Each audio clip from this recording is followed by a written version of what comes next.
Okay, podcast community, welcome back. My name is Cam King. This is Three Questions Podcast, episode number 61. Solo dolo episode for me today. This is going to be actually pretty short and quick for you. I'm not going to spend too much time. We're going to talk about biz dev, focus, and then the last question is, if I had $100, what would I do and how would I do it? So let's hop into it. As you know, Three Questions Podcast. Usually I have guests on. Sometimes when I don't and I need to record content or I have the time to record content, I'm just going to spit these out. I'm just posted up in my bedroom. My dog's behind me. So she says hello, by the way. Now, as you know, Three Questions Podcast, I give myself 5 minutes to answer a question to the best of my ability. Most of the time they are user submitted. I just wrote down these 3 questions because these are things that I have struggled with in the past. And I want to talk a little bit more about business development, not so much personal development as I do in my coaching sessions. Three Questions Podcast is a subsidiary of CK Collective, which is my consulting company that originally started out working with entrepreneurs on marketing, sales, business development, obviously, and brand building. And I would execute sales and marketing plans, but now it transitioned into these 1-hour sessions where I help my clients with everything from marketing, sales, and advertising and building a business to also personal and professional development. And that goes from everything from morning routines to mindset to tools, tips, tricks, tactics for life. So if you want a free session, you can go over to ckcollective.co. Right now, I'm offering 2 free sessions to onboard potentially new clients. So without further ado, let's get into it. And question number 1, what are 4 things every person should know about business development? And this is a very easy one. I feel like I say this all the time in my personal coaching sessions, as well as I've said this before on the podcast, especially when I've had other guests on talking about biz dev. And that is that people do business with people that they know, like, trust, and need. And it is in that exact order. And I'm going to explain this really quick for you. Excuse me. When people know you, like you, trust you, and need you, you're definitely going to make a sale. It is without a doubt totally in your capacity to close that deal. You should be able to do that 100%. It should be a home run. You're using an aluminum bat and hitting a tennis ball out of the park. There's no reason why you shouldn't crank that thing.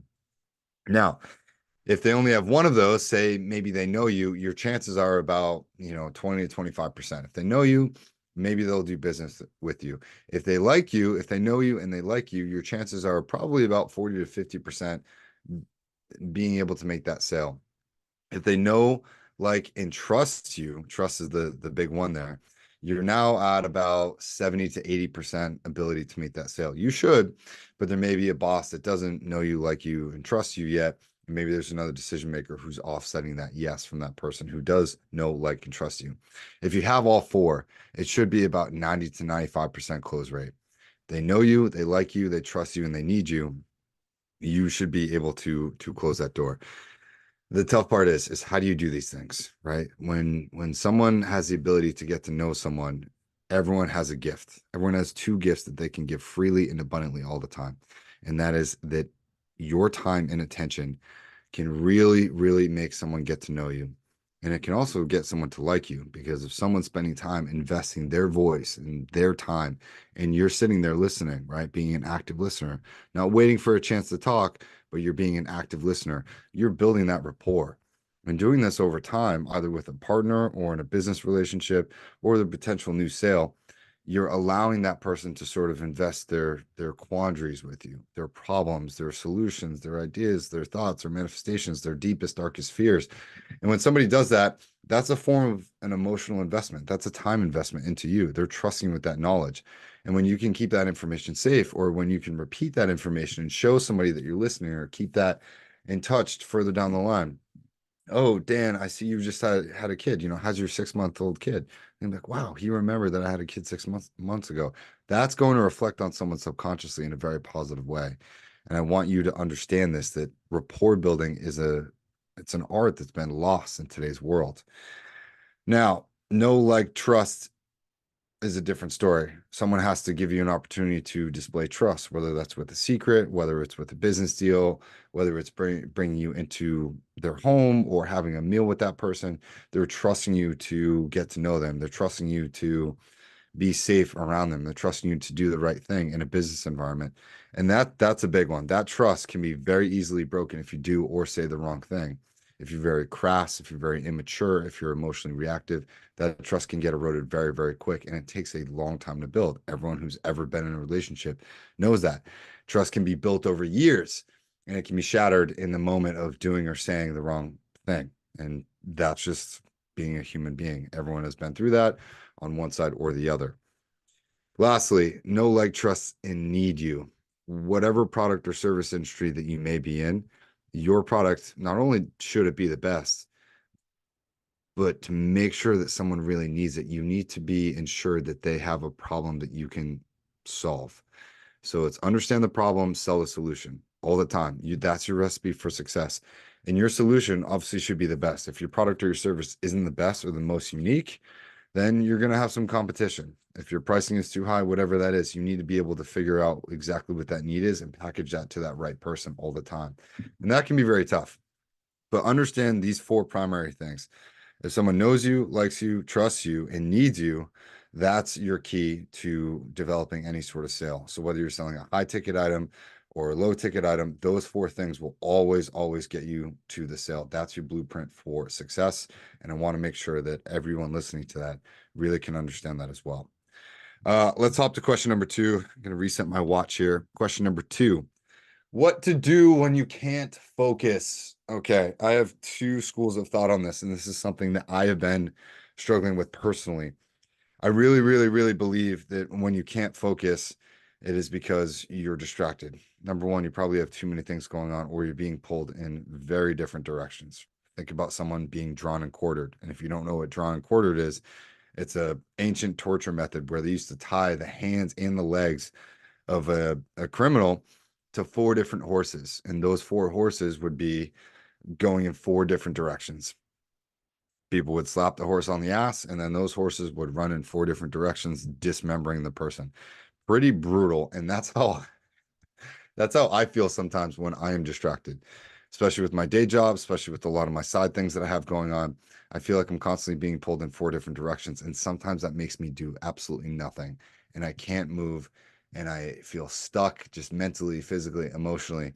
And the key to getting unstuck is always just picking one thing. It's getting the ball rolling in a direction.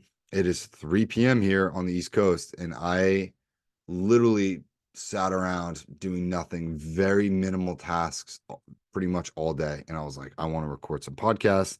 I want to do this. I want to do that. I wrote down everything that I was going to do hour by hour last night on my notebook right next to me. And I'm still struggling to sit here and get things done. And finally, I was like, dude, Cam, just do one podcast. And I guarantee that the motivation and the ball will get rolling in the right direction after that. See, Sadie says hello if you're watching on YouTube. Now, what I'll say about this is when you can't focus, whether that's a form of depression or you're just overwhelmed or you truly feel like you're being pulled in a couple different directions, the second best thing that I will tell you to do would be to try and relax. If you are overtired or you're overworked and you're trying to motivate yourself into doing something that's just not there, chances are you probably need to press the reset button on something. Earlier today, I took an hour nap.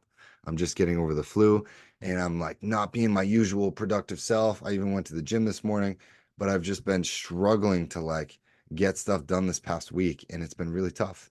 And a couple times I said, okay, instead of pushing forward and pushing on and trying to go do your sprints and your run and this and that, the other thing, the other 15 things on your list today, why don't you shut it down and take a nap? Why don't you give your body a break and a rest? Why don't you give your mind a rest? Why don't you allow your creativity to come back a little bit before you start trying to use that again?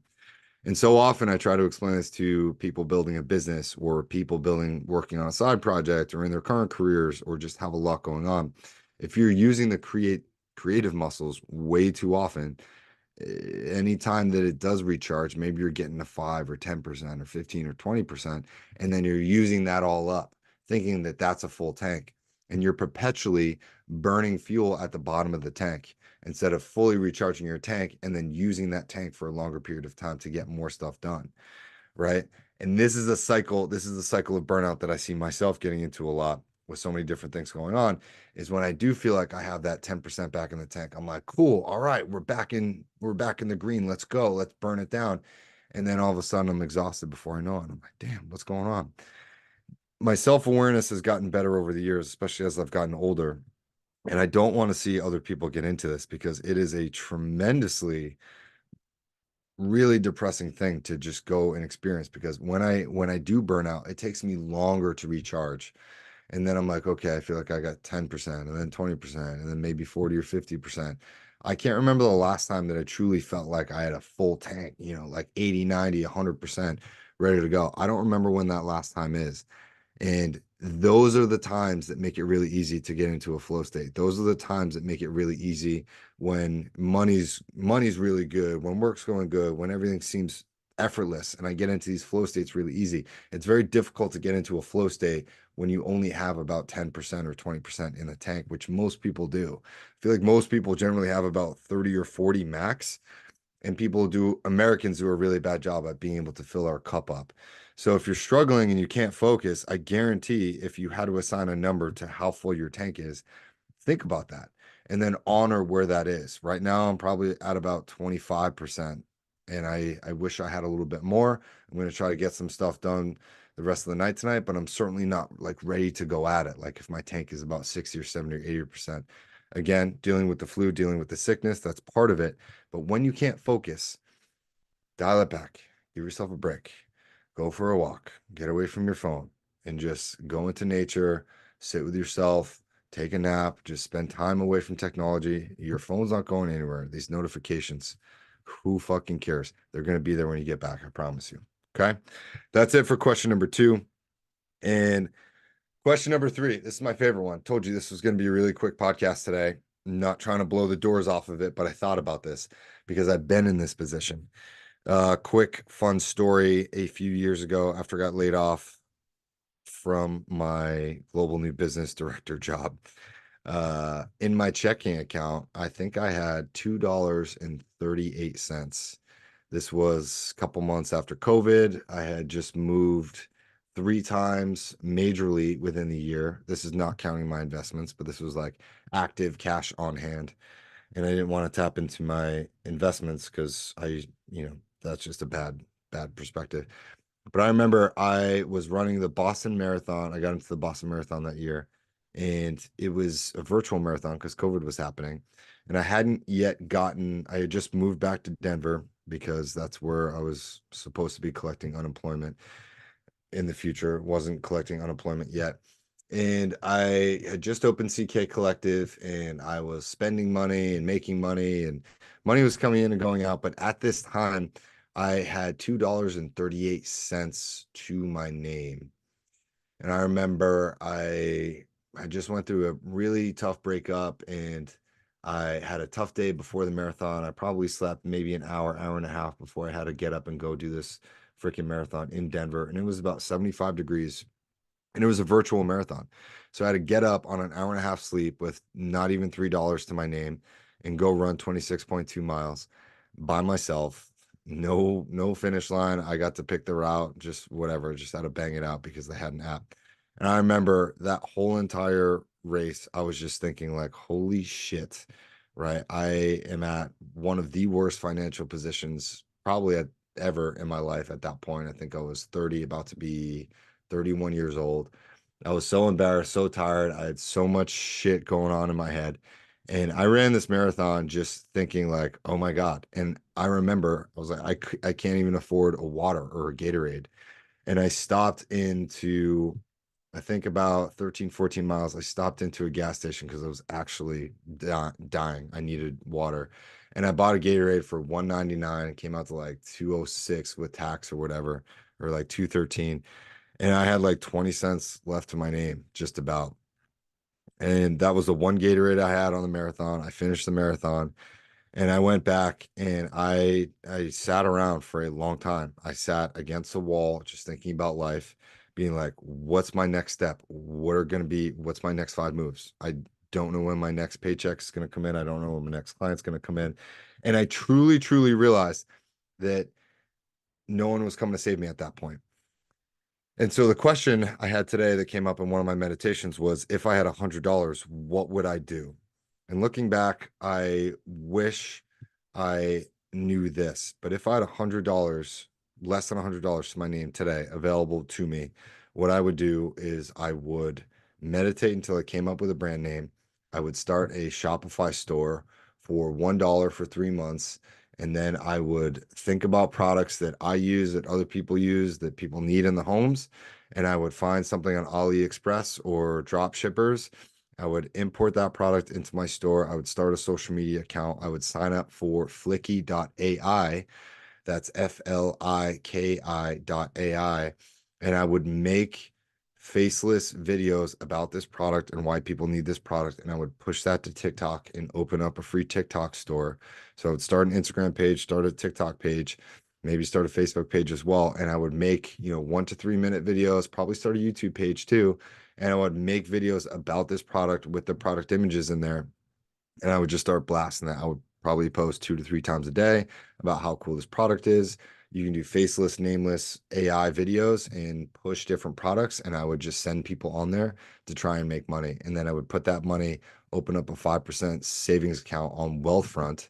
If you don't know what Wealthfront is, I highly recommend going to that. And I would just do that on and on and on. And I would just post YouTube shorts, which are under 1 minute, post under 1 minute videos. And then finally, if I had enough money, I would just start running ads also on the TikTok seller account. And that's how I would hopefully make money. And I would just hammer that all damn day. I would make AI videos and I would push products that people need. I would see which products are doing well, and I would build a Shopify store with a free theme. And you can get started and go and do that today. That's probably what I would do if I had less than $100 to my name. And that would probably cost you under $15. So you could still even go to the grocery store or fast for a couple days until you needed to go and do that. But that's 5 minutes for that question. Story aside, I thought about that, and that's my advice. And if you need help doing that sort of thing or building a business in that aspect, if you want to start an Etsy shop or an Amazon e-commerce store, I can help you do those things. I've done it. I've seen it. I know how to do it. I know the steps required. So if you're a guy or a girl or somebody building a business or want to start a side project or are just looking for free coaching and consulting, please hit me up. You can find my website, www.ckcollective.co. The email for this is threequestionspodcast@gmail.com. Three Questions Podcast is a tab on the ckcollective.co website. I also need questions. If you have questions, comments, concerns, you can reach out to me. All my information should be down below here. info@ckcollective.co is my email for that. threequestionspodcast@gmail.com if you want to submit questions or become a guest. This has been episode 61. Quick hitting one. Thought about these questions and I really just wanted to get them out to you guys. So I hope you all have a great day. I hope you're all out there crushing it. And remember, when you get started with something, the motivation, the momentum comes after the fact. You never have it before. You have just got to get started to get going. Okay. Please take care of yourselves. Stay positive out there. I love all of you guys. We're getting a lot more traffic on the podcast. And I really appreciate you guys to either watch this or to listen, and have a great day. See you in the next one.